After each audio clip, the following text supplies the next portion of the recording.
Haleluya, mwaramutse neza inshuti z'umusaraba kandi inshuti za Yesu avuga neza ofisho. Ndanezeye umutima wanjye kuganira namwe kuri uyu munsi mwiza. Ndanezerewe kandi kubabwira Imana yagiye ibana nanjye, Imana yagiye indengera, Imana yagiye irinda ubugingo bwanjye, Imana yagiye inyongera iminsi yo kubaho, Imana ikwiye ishimwe mu mahanga yose kuba yubaha. Imana ihabwa icyubahiro. Nejejwe n'Imana ko yongeye kutwongera umunsi wo kubaho kandi umunsi wo kwinezererwa, tukanezererwa imirimo yayo. Imana ibaha umugisha. Reka senga Imana hanyuma dusangire ku ijambo ry'Imana, hanyuma tunavuge imirimo myiza y'Imana twagiye tubona mu buzima bwacu bwa buri munsi. Imana yacu nishimwe cyane. Ndagushimiye Imana yo kwizerwa, umutima wanjye urakunezerewe kuko uri Imana yagiye ibana natwe. Umuririmbyi w'umurenzi aravuga ngo sinabura kugushima ndetse no kukubaha kuko iminsi yanjye wayongereye. Nibyo kuko nanjye ndi muri abo wagiriye neza, wagiye undinda, wagiye unzigama, wagiye undokora, wagiye undamiza amaboko yawe y'imbaraga nyinshi.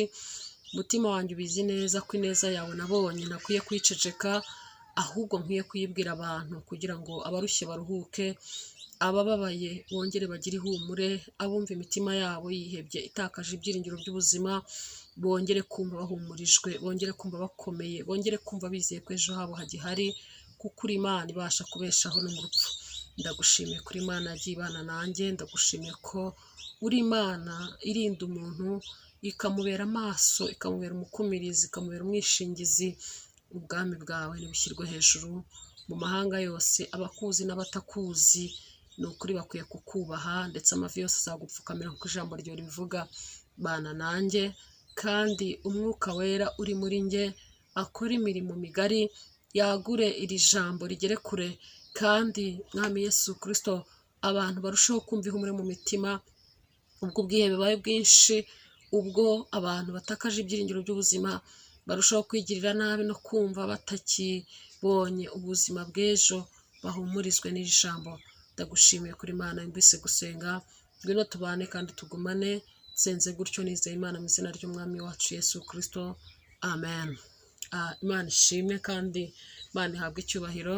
Reka nsome ijambo ry'Imana riboneka hano mu rwandiko rwa kabiri Pawulo yandikiye itorero ry'Abakorinto, igice cyaho cya mbere, umurongo wa 3 ndetse n'uwa 4. Umutwe w'amagambo handitse ngo Pawulo ashimira Imana kubwo kurokorwa ibyago n'urupfu.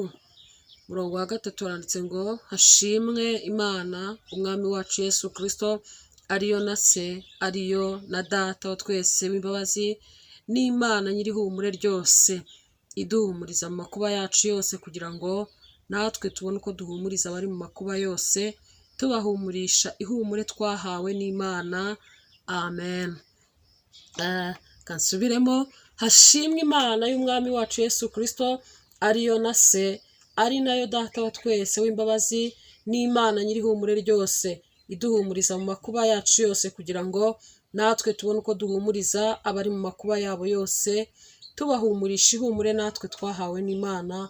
Amen. Imana yo mu ijuru ihabwa icyubahiro. Ndanezerewe kubwira ijambo nkunda, ni ijambo rimba ku mutima, ni ijambo ntekerezaho kenshi, nkatekereza ku ihumure umutima wanjye wahawe n'Imana, ku ihumure Imana yagiye impa mu bihe byinshi bitandukanye umuntu aba yaragiye acamo, ariko akabona Imana y'ihumure ryinshi imuhumuriza, imukomeza, imuba hafi, imuneshereza, imurwanira intambara atabasha kwirwanirira. Imana nihabwa icyubahiro. Rero twagize intego yo kuvuga ngo Yesu Kristo navugwe neza, niyamamare, umuntu wese wabonye ineza ye amuvuge neza, kuko hariho n'abamuvuga nabi, hariho n'abavuga ko atariho, hariho n'abavuga ko adashoboye, hariho n'abavuga ko adakora, ariko ni umwami w'amahoro kandi w'imbaraga nyinshi. Nahabwa icyubahiro. Rero ihumure twahawe, ihumure twumvise mu mitima yacu rikatugwa neza, tukumva turagutse, tukumva turakomeye naho umuntu atari gukomera. Iryo humure niryo tubahumurisha natwe nk'uko natwe twarihawe, tukumva ritugirira umumaro. Natwe iryo humure niryo duhumurisha abera bose, abandi bantu bakeneye iryo humure mu mitima yabo, abantu barushye, abantu bababaye, abantu bagowe, abantu babuze umuntu wo kubahumuriza, turahari ngo tubahumurishe ihumure natwe twahawe n'Umwami Imana. Imana nishimwe kandi ihabwe icyubahiro. Ijambo umwe yigeze kuvuga, yaravuze ngo Imana ibasha gukora ibiruta cyane ibyo twibwira n'ibyo dusaba, ngo nk'uko imbaraga zayo zidukoreramo ziri. Imana yacu ntihabwe icyubahiro. Rero mperutse kubona Imana umunsi naraye ntekereje cyane ku mirimo y'Imana, mbona ibintu byinshi Imana yakoze ku buzima bwanjye, mbona ikiguzi cyabyo ntabwo nabasha kukibona, numva mfitiye Imana umwenda. Hari indirimbo twajyaga turirimba cyangwa se n'ubu iracyaririmbwa muri korali naririmbyemo, ivuga ngo ngufitiye umwenda Mana. Ni ukuri dufitiye Imana umwenda, icyakora byashoboka kutabibona, ariko ndagira ngo nkwibutse ko ibyo Imana yakoze mu buzima bwawe utabasha kubona ikiguzi cyabyo, utabasha kubona icyo ubyishyura, utabasha kubona iby'agaciro watanga kugira ngo ahari binganye imbaraga n'ibyo Imana yakoze mu buzima bwawe. Niyo mpamvu tuvuga ngo dufitiye Imana umwenda. Rero umuririmbyi yaririmbye avuga ngo umurimo wanjye ni uwo kugukurikira no gukomeza iyo nzira nk'uko wayimenyesheje. Kuba mfitiye Imana umwenda si uko nzawishyura ntanze zahabu, si uko nzawishyura ntanze ubutunzi, si uko nzawishyura ntanze amafaranga, ahubwo ndahari ngo nkorere Imana, ndahari ngo mvugire Imana, ndahari ngo ntume izina ry'Imana ridatukwa, ndahari ngo ndangurure mbwira abantu ko Imana igihari kandi ikibasha gukora, kandi ikibasha guhumuriza imitima yihebye. Imana ishimwe kandi ihabwe icyubahiro.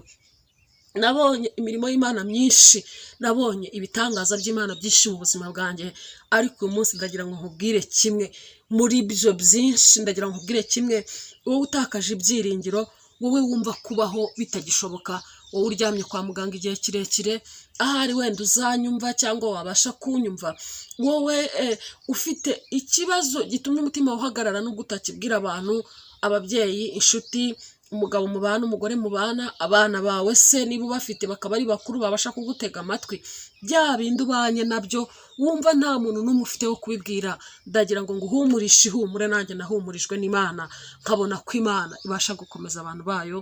Imana ishimwe. Mperutse kubona Imana mu mwaka w'ibihumbi 2020. Ishimwe ry'icyo gihe niryo ngiye kukubwira kugira ngo nawe ukomere. Nimba utakaje ibyiringiro by'ubuzima, wongere ukomere kandi wongere ugirire Imana icyizere, kuko ari Imana ibasha gukora ibiruta cyane ibyo twibwira n'ibyo dusaba. Imana ishimwe. Muri uwo mwaka mbabwiye, mu kwezi kwaho kwa mbere nagize inzozi sinabasha gusobanukirwa ibyazo, ariko mu gihe gito nzisobanukirwa. Icyo gihe nakinjiyemo, nararyamye ngiye kubona mbona ngo ngiye ku kazi, mpura n'umuntu arambwira ngo hagarara wa mubyeyi we nkubwire.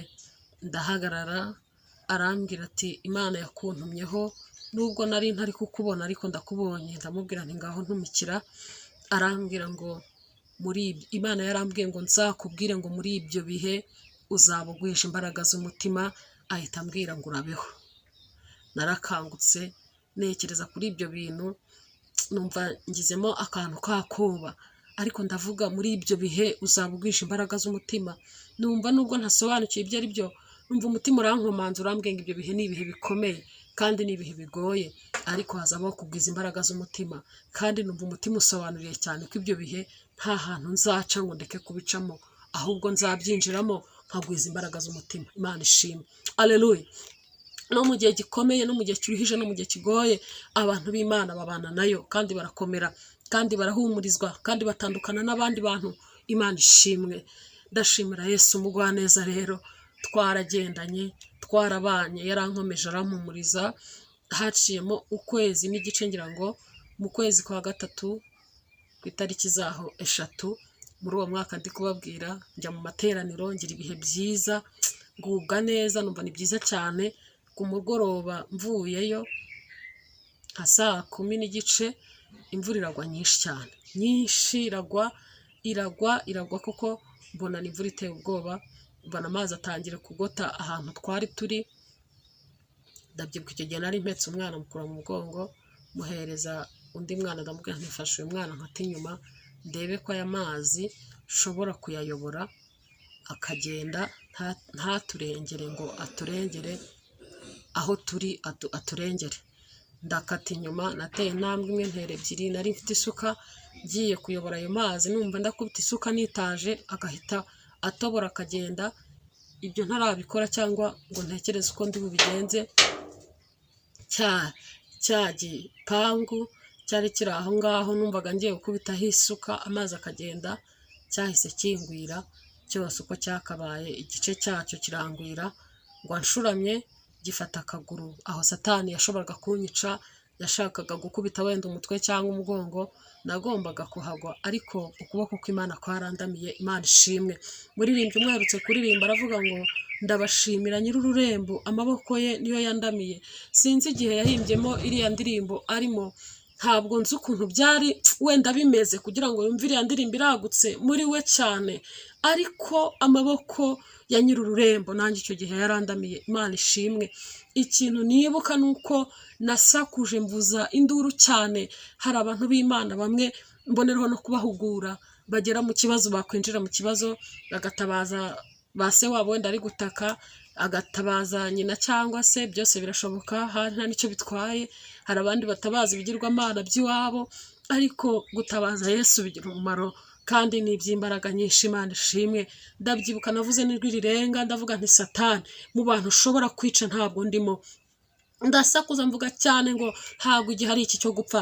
Ndavuga cyane mvuga n'ijwi rirenga ndavuga ngo ntabwo mu bapfa ndimo, ndacyafite igihe cyo kubaho kugira ngo nkorere Imana yanjye. Imana ishimwe.